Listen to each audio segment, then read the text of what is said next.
Guys வணக்கம். இன்றைக்கி நம்ம எதை பற்றி டிஸ்கஸ் பண்ண போகிறோம் அப்படின்னா NIOSல வந்து ஒர்க் ஃபார் எனர்ஜி லெசன்லேருந்து ஒர்க்கு அதோட டைப்ஸ் வித் எக்ஸாம்பிளோடு கேட்குறாங்க. அதுதான் இன்றைக்கி நம்ம பார்க்க போகிறோம். ஸோ ஒர்க்னா என்ன அப்படின்னா ஒரு பாடியை மூவ் பண்ணுறதுக்கு ஒரு இடத்துல இன்னொரு இடத்துக்கு டிஸ்பிளேஸ் பண்ணுறதுக்கு எவ்வளோ ஃபோர்ஸ் தேவைப்படுதோ அதை தான் நம்ம ஒர்க்குன்னு சொல்கிறோம். So force into displacement is called work. இதோட யூனிட் என்ன அப்படின்னா newton metre or we can say joule. Okay, work வந்து 3 இதாக பிரியுது: positive work, negative work, zero work. So 3 ஒர்க்குன்னு எழுதி போட்டிருக்கேன் பாருங்கள். பாசிட்டிவ், நெகட்டிவ், இன்னொன்று வந்து ஜீரோ. ஓகே, ஒரு பாடி வந்து சர்க்குலர் மோஷனில் சுற்றி வருது. அப்போ கண்டிப்பாக அது சர்க்குலர் மோஷனில் சுற்றி வருது அப்படின்னா ஃபோர்ஸ் வந்து மையத்தை நோக்கி ஆக்ட் ஆனால் தான் அதால் சர்க்கிளை சுற்றி வர முடியும். கரெக்டாக? ஸோ ஆனால் பாருங்கள், டிஸ்பிளேஸ்மெண்ட் ஸ்ட்ரைட்டாக இருக்குது, ஃபோர்ஸ் வந்து ஹரிசாண்டலாக இருக்குது. ஸோ நடுவில் ஆங்கிள் 90 டிகிரி இருக்குது. அப்படி இருந்துச்சு அப்படின்னா ஒர்க்டனுடைய ஃபார்முலா FS cos θ θ 90 டிகிரி போட ஆன்சர் ஜீரோ தான் வரும். அதனால் இது பேர் வந்து என்ன ஒர்க்கு அப்படின்னா ஜீரோ ஒர்க். இதுக்கு பேர் என்ன ஒர்க் அப்படின்னா நெகட்டிவ் ஒர்க். பாருங்கள், இந்த வெஹிக்கிள் வந்து முன்னாடி போகுது. ஓகே, டிரைவர் வந்து முன்னாடி வந்து ஒரு அப்ஸ்டக்கிள் இருக்குதுன்னு சொல்லிட்டு வண்டியை ஸ்டாப் பண்ணுறாரு. அப்போது பிரேக் ஃபோர்ஸ் வந்து மோஷனுக்கு ஆப்போசிட்டாக ஆக்ட் ஆகுது. ஸோ ஃபோர்ஸ் வந்து இப்படியும் ரைட் டு லெஃப்ட்டும் லெஃப்ட்லேருந்து ரைட்டு வந்து பாடியோட மூவ்மெண்ட்டும் இருக்குது. ஸோ 180 டிகிரியில் வந்து ஃபோர்ஸும் டிஸ்பிளேஸ்மெண்ட் இருந்துச்சுன்னா அது நெகட்டிவ் ஒர்க். பாசிட்டிவ் ஒர்க் அப்படின்னா ஃபோர்ஸும் டிஸ்பிளேஸ்மெண்ட்டும் சேம் டேரக்ஷனில் இருக்குது. இப்போ இந்த குழந்தை வந்து பார்த்தீங்கன்னா கை தவறி பாலை கீழே போடுது. கிராவிட்டி ஃபோர்ஸும் கீழே தான் ஆக்ட் ஆகுது, டிஸ்பிளேஸ்மெண்ட் பாலும் கீழே தான் வருது. அப்போ ரெண்டு ஒரே டேரக்ஷனில் இருந்தால் அது வந்து பார்த்தீங்கன்னா positive work.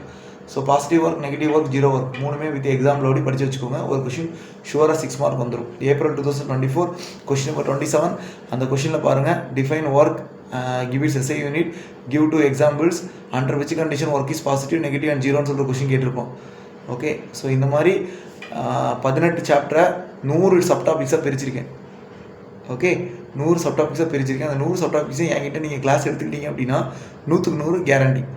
Okay, but 1-to-1 class மட்டும் தான் எடுப்பேன், குரூப் கிளாஸ் கிடையாது. ஓகே, அதுவும் நீங்கள் அடுத்த மாதம் 1.5 மாதத்தில் எக்ஸாம்ஸ்க்கு நீங்கள் போகிற மாதிரி இருக்கணும். நீங்கள் வந்து ரொம்ப கண்டமான ஸ்டூடெண்ட்டாக இருக்கணும். ஓகே, படிப்பு சுத்தமாக அடிப்படை இல்லாதவங்க. ஓகே, எனக்கு 1 மந்தில் வந்து என்னால் முடியவே முடியாது நீங்கள் நினச்சிட்டு இருப்பீங்களே, அப்படி இருக்கிற கேண்டிடேட் மட்டும் என்கிட்ட வாங்க. ஓகேவா? எனக்கு வந்து 1000 ரூபாய்க்கு ஃபீஸ் வேணும், எனக்கு மந்த்லி கிடைக்குமா, எனக்கு வந்து எக்ஸாக்டாக உங்களுக்கு அடுத்த மாதம் எக்ஸாம் இருக்குங்க, இந்த சாப்டர் மட்டும் வேணுன்னா கூட நான் பண்ணித்தரேன்.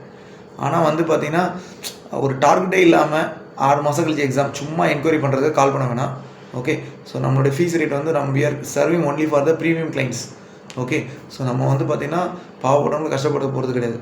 Okay, 10 years I spend lot for developing these NIOS. Okay, I lost more thing. So வந்து பார்த்திங்கன்னா now I am working for my so அதனால் வந்து பார்த்திங்கன்னா நல்ல premium clients Singapore, Dubai, Malaysia இந்த மாதிரி இருக்கீங்க. ஆன்லைனில் உங்களுக்கு வேணும் அப்படின்னா, ஏன்னா தமிழ்நாட்டில் இருக்கிறவங்க ஆஃப்லைனில் தான் எங்களுக்கு நல்லாயிருக்கும், என் குழந்தை நேரடியாக போய் படிக்கணும், நான் கொண்டு போய் ஸ்கூலில் விடணும்னு சொல்லிட்டு அந்த ஃபீல்டில் இருப்பீங்க. வெளிநாட்டில் இருக்கீங்க, நல்ல பேமெண்ட் பண்ண முடியும்னா மறக்காமல் கூப்பிடுங்க.